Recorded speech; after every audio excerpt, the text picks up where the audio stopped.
Salut les Tifols, c'est les affoles, on se retrouve pour une nouvelle vidéo Lego théorie. Aujourd'hui, théorie Ninjago Dragon Rising saison 3, ou tout du moins le futur de Ninjago Dragon Rising, puisqu'aujourd'hui on va parler, comme vous l'aurez vu dans le titre, comment Jay peut-il retrouver la mémoire. Alors du coup j'ai plusieurs idées qui peuvent donc potentiellement mener à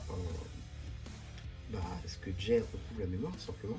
Alors déjà, je dis saison 3 parce que c'est ce qui serait le plus proche, en fait, pour l'avoir, et en même temps, je me dis que ce serait un petit peu trop tôt. Avoir Jay en tant qu'antagoniste dans la série, je pense que c'est plutôt pas mal pour l'avenir des personnages, style Nia par exemple, qui pourrait prendre très cher dans les prochaines saisons, au niveau moral, au niveau mental. Donc je pense que Jay restera antagoniste pendant quelques temps, mais néanmoins j'ai des petites pistes comme celle-ci que je vais tout de suite vous montrer. Tout d'abord, donc je vais vous dire le nombre de trucs que j'ai, j'en ai 5. J'ai 5 idées qui pourraient faire en sorte que Jay retrouve la mémoire.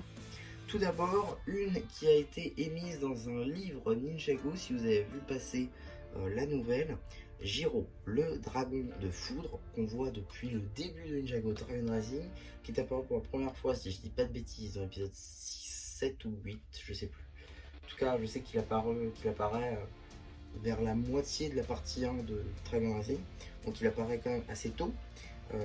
Et dans un livre, on nous dit, lors de la page qui présente Jiro, on nous dit que ce serait le seul être vivant qui pourrait rendre la mémoire au ninja de la foudre. C'est assez bizarre dit comme ça, mais c'est ça, c'est marqué là, c'est voilà, dans un bouquin. Alors, allez savoir si c'est canon, allez savoir si c'est vraiment ce qui va arriver. En tout cas, c'est une idée.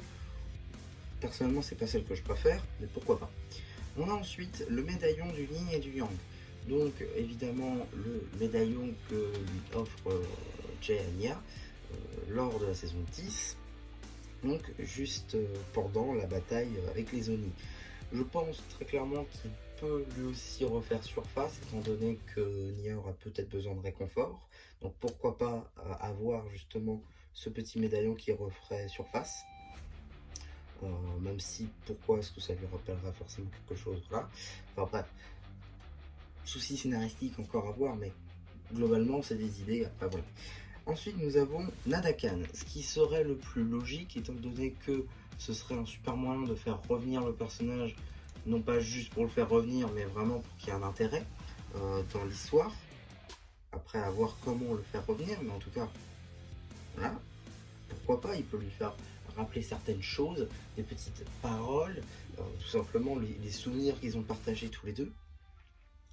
On a ensuite la partie de la famille, entre donc sa mère biologique qui pourra refaire surface si elle n'est pas morte, ou Ed et Edna qui, selon le scénariste de Ninjago Dragon Rising, sont toujours vivants. Ed et Edna, voilà, Ed et Edna sont toujours vivants, selon donc le scénariste d'A Quiet. Donc pourquoi pas les revoir dans ce cadre-là pour lui faire rappeler sa mémoire tout simplement. Et enfin, dernière idée que j'avais, qui serait logique étant donné qu'on a déjà vu une partie dans la série, c'est tout simplement Wu sous forme de flamèche, comme l'appelle la sorcière Gandalaria. Effectivement, Wu a montré à Jay sa tenue Evo, donc sa tenue de ninja. Donc il serait assez logique, pourquoi pas, que Wu, d'une certaine façon, sous cette forme-là, rappelle quelque chose à Jay en entrant dans sa tête ou je ne sais quoi. Ça peut être plutôt sympa. Donc voilà un petit peu pour ces diverses idées que j'avais. J'espère en tout cas que ces diverses idées vous auront plu. Surtout n'hésitez pas à me dire ce que vous avez pensé. Je fais le post communautaire. Et voilà, du coup c'était un peu qui vous dit bye bye.